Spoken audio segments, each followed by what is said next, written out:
ყულევის სპორტი დასანქციერებას გადაურჩა. ეს მოხდა მას შემდეგ, რაც საქართველოს მთავრობამ და აზერბაიჯანულმა კომპანიამ SOCAR-მა, რომელსაც ეკუთვნის ეს სპორტი, აიღეს ვალდებულება, ანუ პირობა დades, რომ არ მოხდებოდა ამ სპორტის გამოყენება სანქციების გვერდის სასწავლად. ფაქტობრივად იმ განცხადებაში, რომელიც ევროკავშირმა გააკეთა, დადასტურებულია, რომ სპორტი და ქარხანა, რომელიც გვერდით შენდება, ღებულობდა მონაწილეობას რუსული ნავთობის მსოფლიო ბაზარზე გასატანად სანქცირებული გემებით, აი ამ ფარული ფლოტის გემებით და ეს გემებითა სანქცირებულია უკვე, აქ საუბარია ყულევის სპორტზე, თორემ ეს გემები უკვე მოყვა ამ სასანქციო სიაში და ეწეოდა, ასე ვთქვათ, манипуляციებს. სიამდვილეში ყულევის სპორტი სანქციებს გადაურჩა აზერბაიჯანის ფაქტორის გამო. გეოპოლიტიკური ვითარებიდან გამომდინარე, ძალიან მძიმე იქნებოდა აზერბაიჯანის სახელმწიფო კომპანიის დასანქცირება იმ კომპანიისა, რომლის კუთვნილებაში არსებული პორტიდან გადის აზერბაიჯანული მზა ნავთობპროდუქტების აბსოლუტური უმრავლესობა. ყულევი არის აზერბაიჯანული ნავთობპროდუქტების გამტარი. ისევე როგორც ბაქო, თბილისი, ჯეიხანიდან მსოფლიო ბაზარს მიეწოდება უკვე ნედლი ნავთობი მილწადენით. უზარმაზარი დარტყმა იქნებოდა აზერბაიჯანის ეკონომიკისათვის, ვინაიდან სხვა გზა, რომ მან გაიტანოს საწვავი, გზასაწვავი, ბენზინი, დიზელსაწვავი, საავიაციო ნავთი, მაზუთი და ასე შემდეგ აზერბაიჯანს არ აქვს.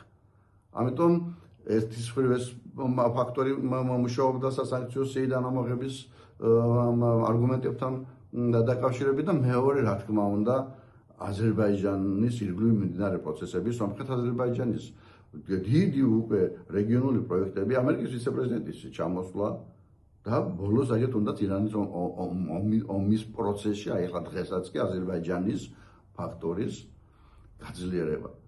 ამიტომ წარმოუდგენელი იქნებოდა, რომ აზერბაიჯანის სახელმწიფოს საკუთრებაში არსებული კომპანია დღეს აი ამ გეოპოლიტიკურ ფონზე ყოფილიყო დასანქცირებული.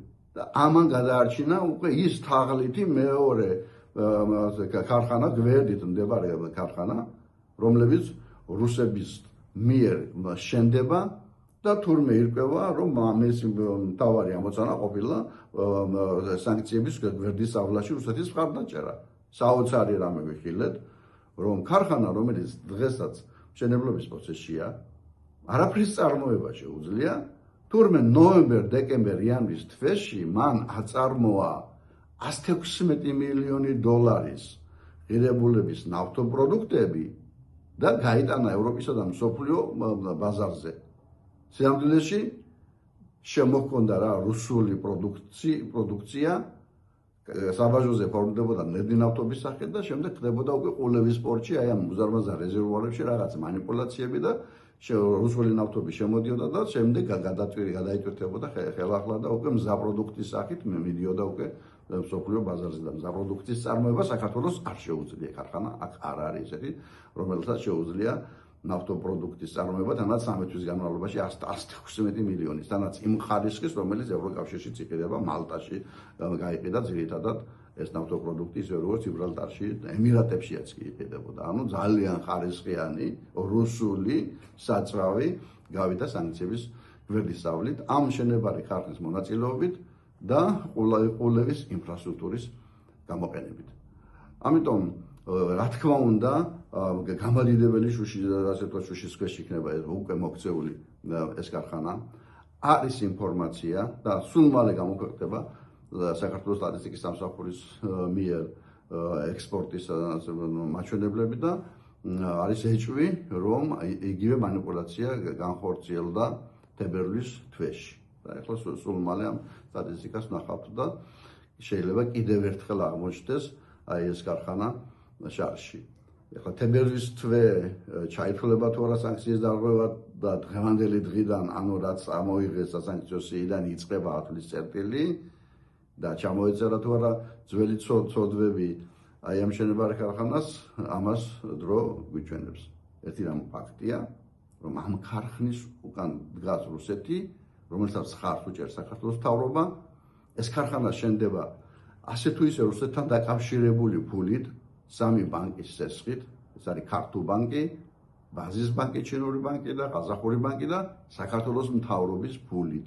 8 მილიონი დოლარი ჩადო საქართველოს მთავრობამ, მაშინ როდესაც დაინახა, რომ ამ ქარხანას არ ჰქონდა კაპიტალი და ჯერ 3 მილიონი დოლარი, ერთი თვის წინ კიდევ 5 მილიონი, ანუ საქართველოს მთავრობაც უწყობს ხელს. აი ამ ქარხანას ასე ვთქვათ, თავის საქმიანობაში, რომლის უკანაც მოიაზრებიან რუსული, ასე ვთქვათ, ხელისუფლების პირები და მათი ოჯახის წევრები. ასე რომ დავაკვირდეთ თუ როგორ განვითარდება მოვლენები და ეს იქნება ძალიან კარგი სიგნალი და მკაცრი სიგნალი, რომ არავის ეპატიება სისხლიანი ფულით გამდიდრება და უკრაინის ადამიანების დახოცვის ფასად ფულის შოვნა. მით უმეტეს საქართველოს ბიუჯეტში არაფერი არ შემოსულა. 110 მილიონი დოლარის, ანუ 300 მილიონი ლარის პროდუქცია რომ ეწარმოებინა მართლა ვიღაცას. აქედან დაახლოებით 60 მილიონი მარტო ხელფასად უნდა დარიგებულიყო და დღეისახეთ უზარმაზარი ფული უნდა შესულიყო ბიუჯეტში. ელემენტარად მოხდა ის, რომ შემოვიდა რუსული საწვავი, გადმოიტვირთვა და გადმოიტვირთა და მერე სხვა გემით წავიდა ევროპაში და ნაღები მოხსნეს ვიღაცებმა. არც ბიუჯეტი, არც დასაქმება, არც ხელფასები მუშებისთვის გაცემული და ასე შემდეგ. ვიღაცები ხელს ითბობენ უკრაინაში რუსეთის აგრესიის ამ ფონზე. და საქართველოს გახდა სწორედ სანქციების გვერდის ავლის ერთ-ერთი მექანიზმი, სადაც ერთი მუჭა ქართულ ოცნებასთან დაკავშირებული კლანი მდიდრდება და ქვეყანა გადაგდება ვინაიდან ხალხი გარბის უცხოეთში და ჩვენ ნახეთ თუ როგორ სავალალოა ემიგრაციის სურათი. ასე რომ დავაკვირდეთ მოვლენებს თუ როგორ წავა პროცესები უკვე ამ ქარხნის ირგვლივ. თუმცა ყოლევი ერთ-ერთი რგოლი იყო და რომელიც ჩახსნა ძალიან გაუძნელებს მათ იმ მიზანს, როგორც ჩანს, რომლისთვისაც ეს ქარხანა იქმნებოდა.